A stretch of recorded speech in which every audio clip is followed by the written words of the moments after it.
Welcome to Conversations. I'm Muqtadar Khan, your host, and today I'm going to talk to you about the successful completion of phase one of the Gaza peace plan.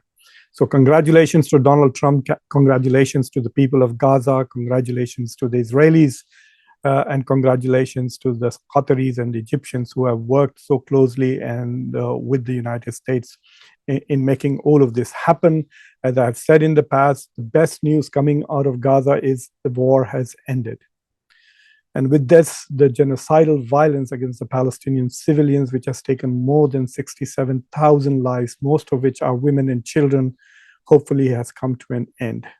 The phase one required the Hamas to release all the living hostages and also return the bodies of those who are dead. And Israel was going to release 250 prisoners and 1,700 detainees. And apparently from media reports, it's very clear that phase one has been completed, hostages have been released, and so have prisoners, Palestinian prisoners. So congratulations to Donald Trump, who is currently visiting the Middle East. He gave a speech this morning to the Israeli parliament, and now he is in Sharm el-Sheikh, the Egyptian basically sea resort, where he's meeting with leaders from Europe and the Middle East to go ahead and initiate proceedings to fulfill phase two. So first of all, I mean, this itself is a major achievement that Donald Trump has achieved what Joe Biden tried and actually did not really try even for 14 months. So kudos to Donald Trump for bringing about ceasefire. I have been very critical about everything that Donald Trump has done on tariffs and even on the wars, but I must say that he deserves credit for putting an end to this war. That if the US intervention had not taken place, I think Netanyahu would have been happily killing Palestinians for the rest of his life. The second phase, now that is what I'm going to talk about. There are two second phases, one real and one hidden. And I think both are going to begin in earnest now. The second phase of the Donald Trump Gaza peace plan is essentially requires a disarmament by Palestinian Hamas fighters. They will disarm, and some of them will get an amnesty, and others may choose to leave Gaza and go away elsewhere. So they will probably have to find a place where they would like to go or would go. The second phase also entails essentially a bit of withdrawal to at least an interim point by Israeli forces. Israel is not going to withdraw completely, but there is going to be a significant withdrawal of Israel, and then the establishment of the International Stabilization Force and the beginning of creation of a technocratic government that will govern Gaza until some final solution emerges. There is no discussion of elections or establishment of a government by consent. So this government will be essentially established by the US and its allies, the Arab countries in the Middle East. But what was positive about the meeting in Sharm el-Sheikh is that we saw already countries committing, and $37 billion have been committed for reconstruction of Gaza, $10 billion by United States, which tied it to disarmament by Hamas. If Hamas does not disarm, and $10 billion from the United States will not come. Qatar has committed $5 billion, the European Union, $8 billion, $2 billion by Turkey, $1.5 billion by Jordan, $1.5 billion by UK, $3 billion by France, $4 billion by Germany, about $800 million by Indonesia, and $500 million by Pakistan also. So these countries have all committed money for reconstruction. The estimation is that it will take anywhere between $80 to $100 billion to reconstruct Gaza But this is a good start with $37 billion that at least countries have committed. But every country has attached one or other caveat, which essentially means that some nasty person in that government can block it. So first of all, for example, for the United States demands complete 100% disarmament by Hamas. If somebody does not want to send the money, they can always say, look, this particular faction or that particular faction has refused to disarm. And I can bet you the people in Hamas are stupid enough to to give those kind of opportunities to the US. The Germans have basically also put conditions on what is taught about the Holocaust. I think the Palestinians should really have a whole book on the evil Germans and the genocide that they committed, and then get the 4 billion from Germans for basically telling the world, or at least the Palestinians, what an evil country Germany was. Anyway, so the countries have attached caveat, but I'm not very sure that all 37 billion will come. Forget about the 100 billion, which is actually needed.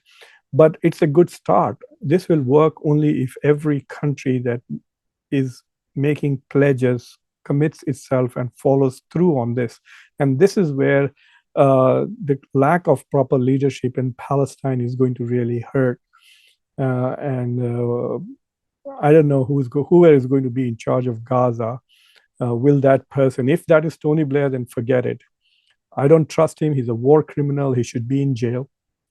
But if there is some Palestinian who cares about Gaza, who is in charge, then his number one task would be to make sure that these pledges are genuinely cashed in, really.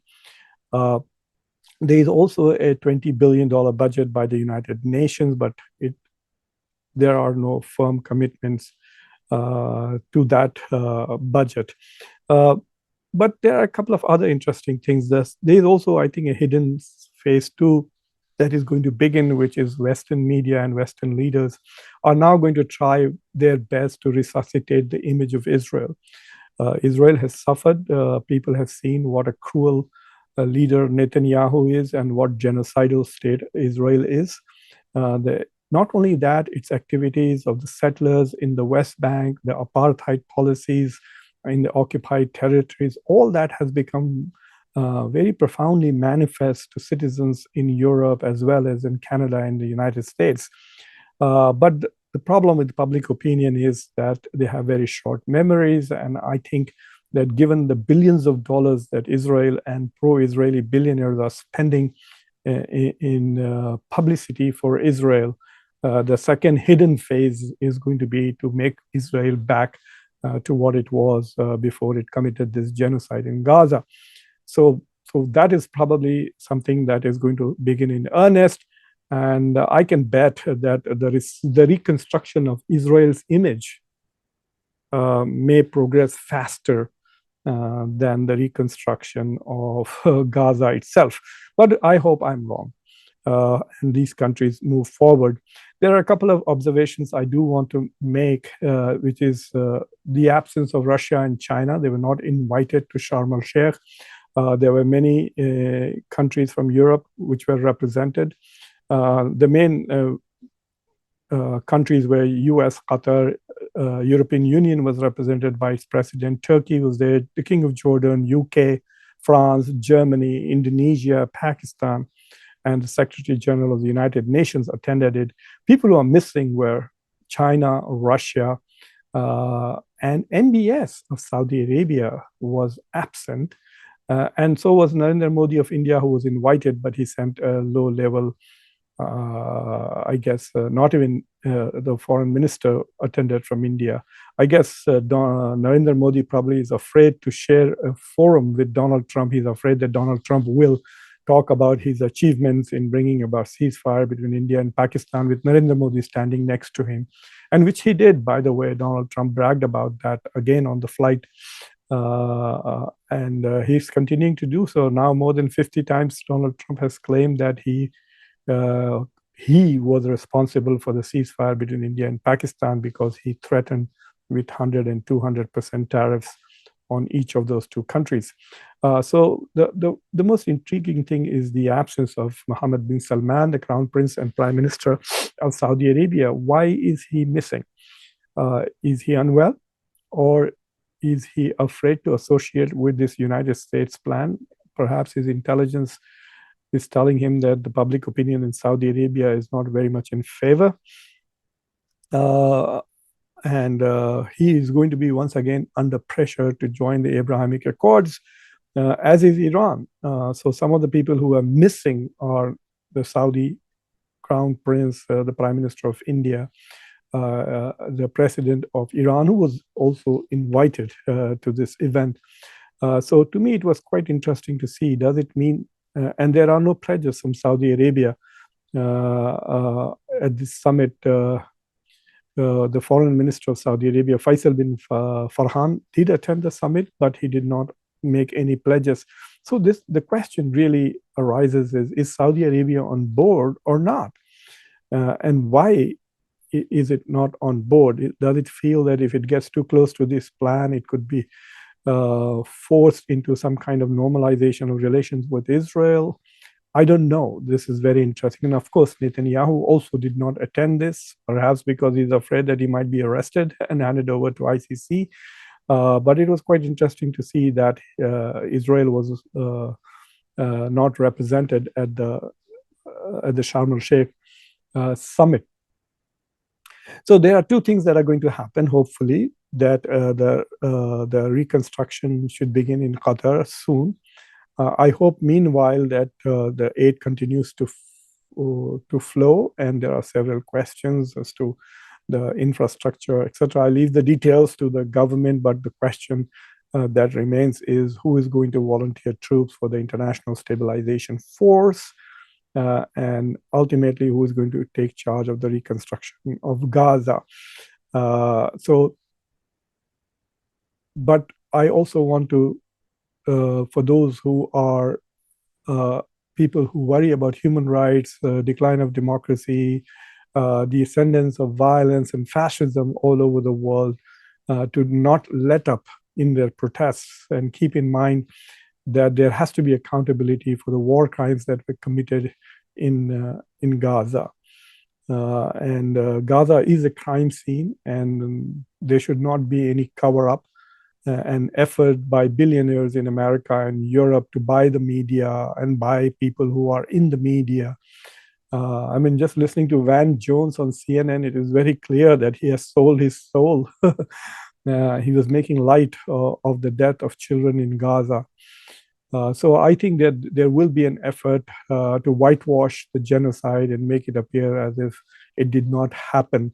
So I request scholars and reporters to document the atrocities that were committed on the Palestinians in response to the terrorist attacks of October 7. Remember, Hamas is a terrorist organization, but America, the US, Israel, Canada, Germany, and UK, and Italy to a great extent, these are principal countries which have supported Israel consistently. And these are liberal democracies, and so they have to be held up to a higher standard than the standard that we will hold Hamas to. So we need to make sure that people never forget the genocide that Israel committed in Gaza with the help of Western countries. And by help, I just don't mean lip service, genuine supply, consistent supply of weapons, especially. Never forget that Joe Biden, who earned the title Genocide Joe, continued to supply in weapons, maintained that his support for Israel was ironclad while the genocide was taking place. And nobody better than the American president would know exactly what was going on, given all the intelligence sources that are available to the US president. So yes, the good news is that phase one has been successful. There's another good news that the conference in Sharm el-Sheikh seems to be going as expected with lots of pledges. And I really hope that there is peace in the Middle East. There has been enough war, enough suffering, enough starvation, enough killing. Thank you for watching Conversation. If you have not already subscribed to the channel, please subscribe to the channel, like this video, and don't forget to share it with your socio-political network. And also press the bell icon so that you get notifications when I post new videos. And if you do want to support conversations, consider becoming a member of the channel. Until next time, I'm your host, Muqtadar Khan. Take care.